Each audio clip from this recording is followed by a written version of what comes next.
Olá, sou o Osmar Eduardo e hoje a gente vai estar dando continuidade falando sobre ministério. No vídeo anterior, você viu um pouco a gente estava estudando sobre o que é ser igreja, a chamada que nós temos de ser igreja. Então, nesse vídeo a gente vai aprender um pouquinho sobre ministério das pessoas que elas têm sobre história e momento. Porque existem aquelas pessoas que constroem o seu ministério em cima de uma história, em cima de experiências que ela teve, que trouxe para si um certo preparo para ela chegar aonde Cristo, onde o próprio Deus queria que ela chegasse. Só que existem pessoas que preferem viver de momento ao invés de construir uma história. A pessoa que vive apenas de momento só se concentra naquele episódio, no que ela está vivendo, mas quem sabe ela não tem ideia do que Deus quer proporcionar para ela, das experiências que Deus quer proporcionar para ela. Então hoje a gente vai estar estudando um pouco sobre história e momento na questão ministerial. Então, vamos lá.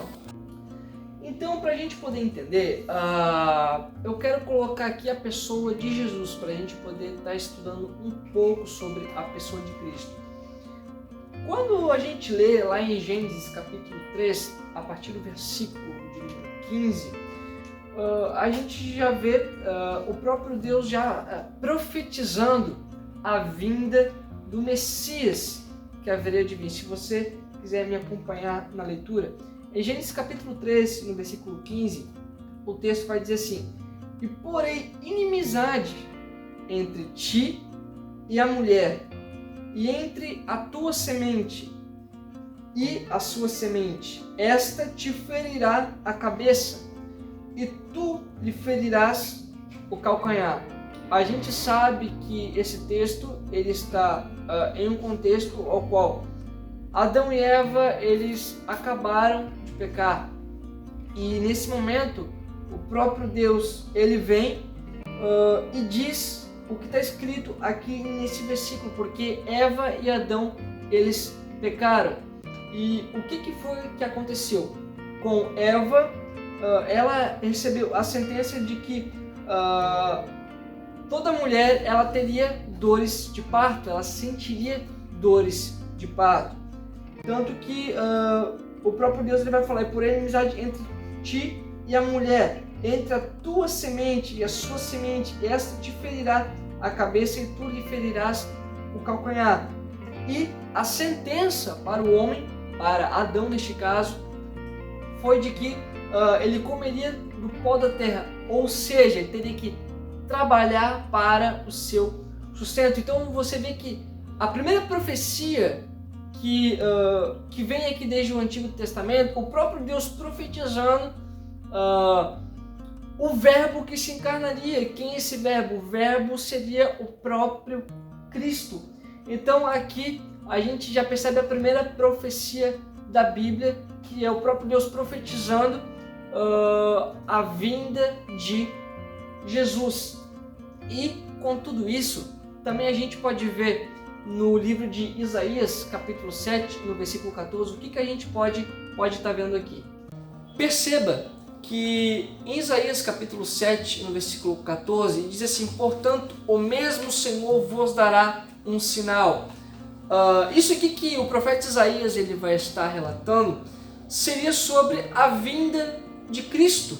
Ele vai dizer: "Eis que a virgem conceberá e dará à luz a um filho, e se chamará o seu nome de Emanuel." Ou seja, o significado de Emanuel quer dizer Deus conosco. O próprio Deus se encarnaria, o próprio verbo se tornaria carne e habitaria no meio dos seus. Ou seja, só que a Bíblia vai dizer que ele esteve aqui, só que os seus não o receberam. O que seria esse povo? O próprio povo de Israel, os próprios que eram judeus. Então perceba que Jesus ele vem já desde da profecia de Isaías, de Gênesis, capítulo de número 3, o versículo 15, que o próprio Cristo, ele viria e pisaria na cabeça da serpente. E ali em Isaías capítulo 7, no versículo 14, o profeta, ele profetiza a vinda do Messias. Então observe que desde o Antigo Testamento, tudo apontava para a vinda de Jesus Cristo. E em Isaías capítulo 53, no versículo de número 4, ocorre o sacrifício vivo que Jesus ele fez por mim e por você na cruz ali do Calvário. O texto vai dizer que verdadeiramente ele tomou sobre si as nossas enfermidades e as nossas dores. Ele levou sobre si e nós o reputávamos por aflito, ferido de Deus e oprimido. Então aqui no livro de Isaías capítulo 53, no versículo 4, você vê o sacrifício de Jesus lá no Calvário. Então a gente também pode analisar aqui, contudo, quando o próprio Jesus ele se sacrifica por nós, a Bíblia vai dizer: aonde abundou o pecado, superabundou a graça.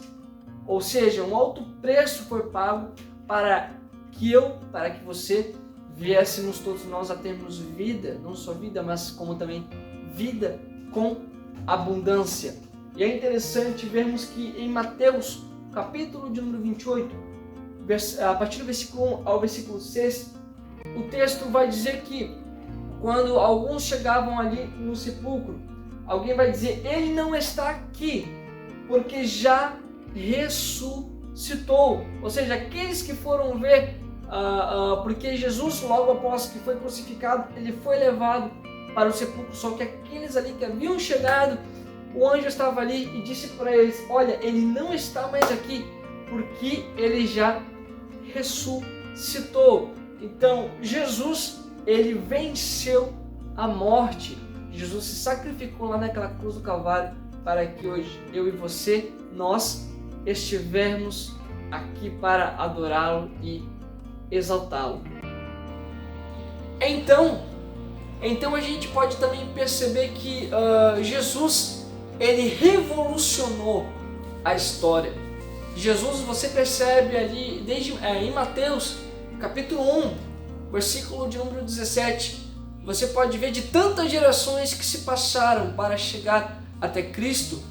Você pode ver que desde Abraão até Davi se passaram-se 14 gerações, desde Davi até a parte da deportação para a Babilônia, 14 gerações.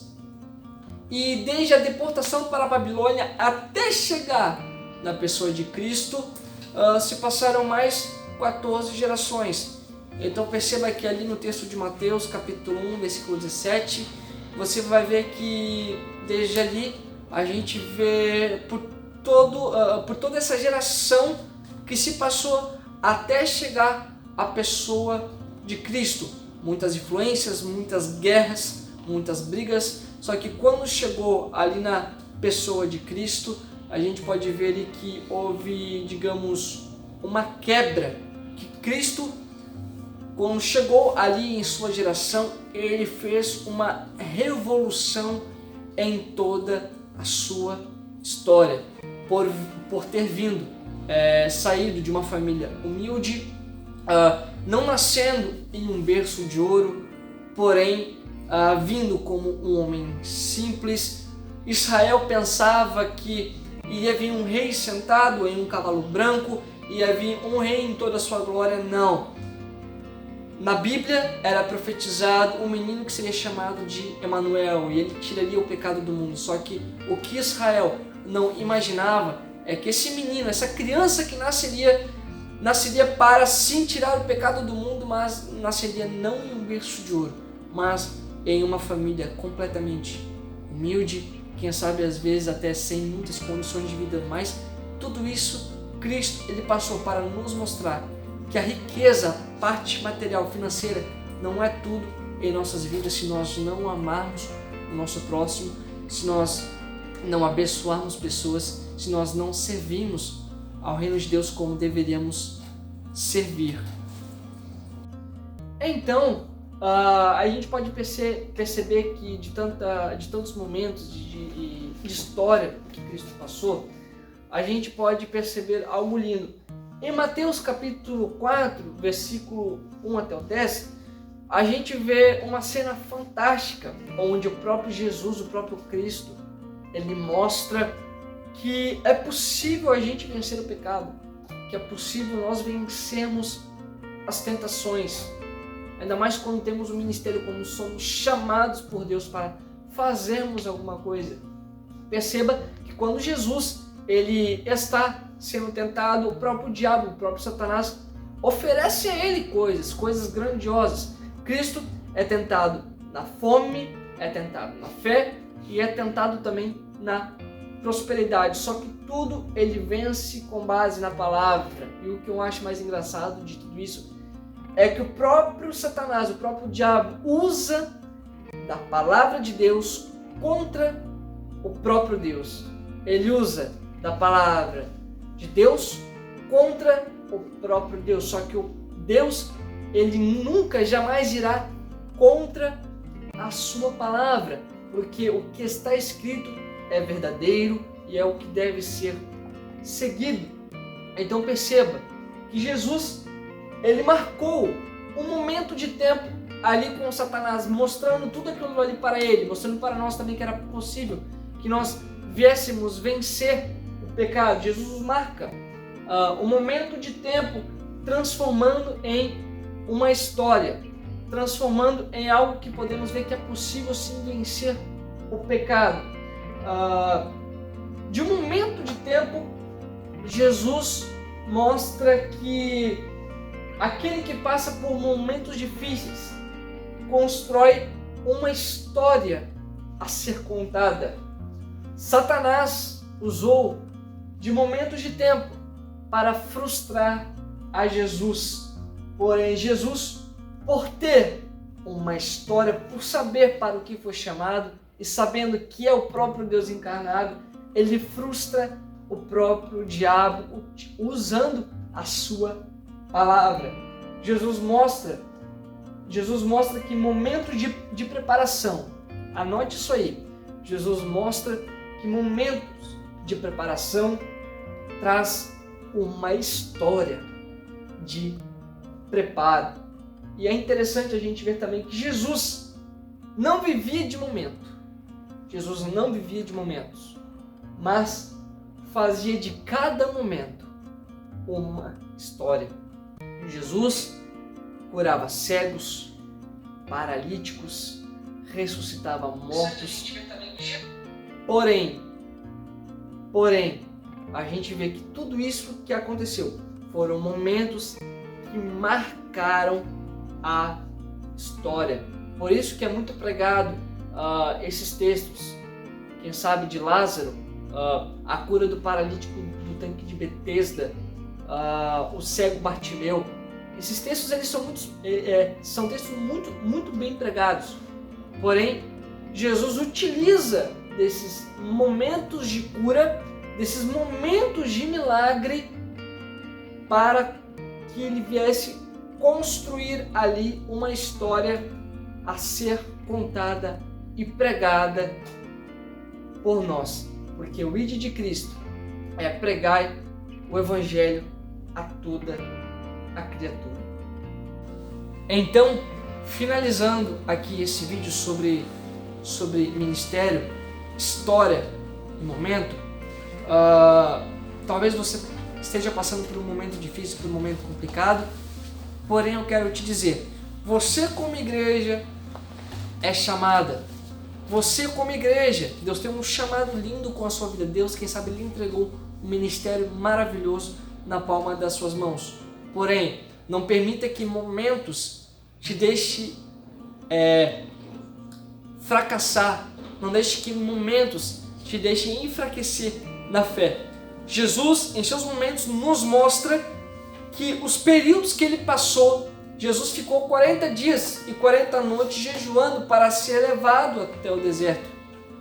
Porém, ele nos mostra, se ficarmos firmes, esses momentos de batalha espiritual que nós passamos fazem com que a gente se torne vitorioso e também experiente.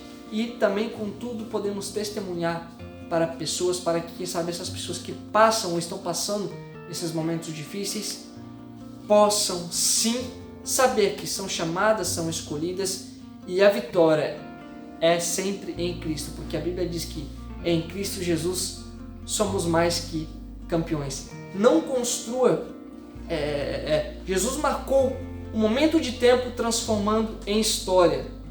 Então, Jesus ele mostra que momentos de preparação traz uma história de preparo. Porém, Jesus não vivia de momentos, mas fazia de cada momento uma história. Não crie momento, faça desses momentos uma grande história. Que Deus te abençoe, em nome de Jesus, e até a próxima.